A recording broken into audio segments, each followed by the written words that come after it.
Now, I happened to mention a previous half hour that I happened to be discussed on the Fox News channel last night. It's 3 sound bites here, and I want to get into them. The premise was based on a phone call that I received yesterday. It's one of many I get, and you've heard them, and countless emails. And, not just emails and phone calls. When I'm just out and about, people mention things like this to me. But we had a caller yesterday. Raj, Fox News just doesn't seem as conservative anymore. I don't know. They're always attacking conservatives. They're attacking, and suddenly they've got all these liberals on there now, these analysts, and they're experts or whatever, strategists, and just they're always going after conservatives now. And I like that debate, and I just don't understand. What does it mean? And so I sought to explain to yesterday's caller what I thought the explanation for this was. Bill O'Reilly aired that and then began a discussion of it with Katie Pavlich, who is the editor of townhall.com. So here is O'Reilly setting it up. Yesterday, Rush Limbaugh said this. I think Fox is burdened with this belief that everybody in the media thinks they're conservative, and they don't want to be thought of that way. So they will purposely hit conservatives hard to show that they are not friends and not biased in favor of conservatives. Now, speaking for myself, I hit everybody hard if that's necessary, and that's the way the media should cover politics. Okay, so that's O'Reilly playing the soundbite clip of me and then reacting to it. And the point is, by the way, yesterday's not the first time I've said this.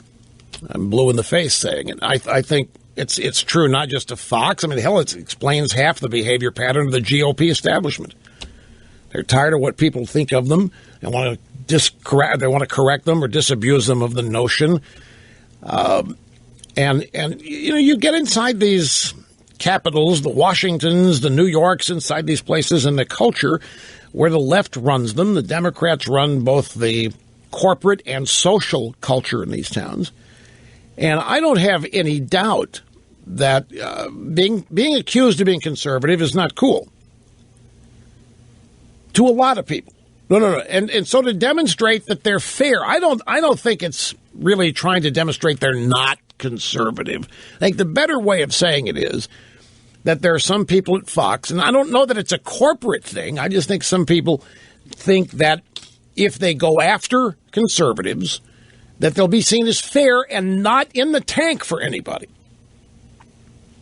No more complicated than that.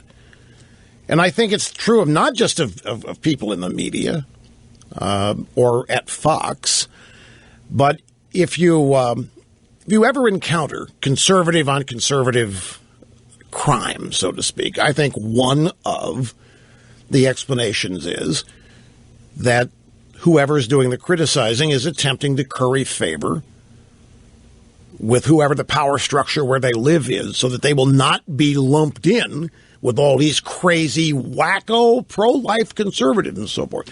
So anyway, Riley said, no. Speaking for myself, I hit everybody, if that's necessary.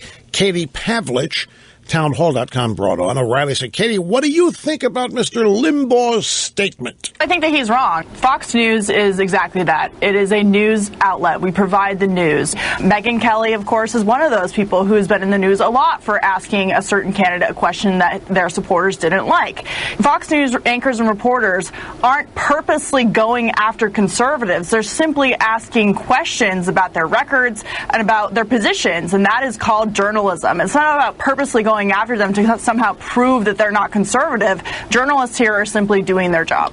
O'Reilly says, if you ask somebody's candidate that they're supporting a tough question, and they don't like that because on talk radio, the host favors somebody and they're not skeptical of that person. Conservative audiences in general have been complaining for years about the mainstream media being biased towards their presidential candidates, Senate candidates. You can't complain about the media not holding Barack Obama accountable, for example, but then also complain when journalists at Fox News or at other outlets are asking Republicans some similar questions about their positions. What, didn't they just make my point there? Didn't they sort of in a circuitous way make my point? They want to be known tough on both sides. They want to be known as being able to be tough on both sides. But nobody at NBC or CBS or ABC or CNN worries about that.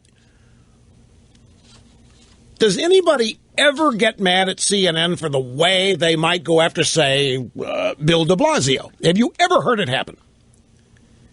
Have you ever heard anybody complain at CNN about the way they go at Michael Moore? Take your pick of whoever. It doesn't happen, does it? I don't think it's a complicated thing here at all. What O'Reilly's point is that we're in broadcast news. We do not have chosen sides, chosen candidates. We do not have favorites, but talk radio does. Talk radio is the hosts always favor somebody, and they're never skeptical. They're not skeptical of that person. Au contraire, I think talk radio holds more people accountable, and in a tougher way than you'll find in a whole host of places. But anyway, that's what it was. People were curious about it. Now we're going to take a time out. We'll get to your calls, as I promised, so don't go away.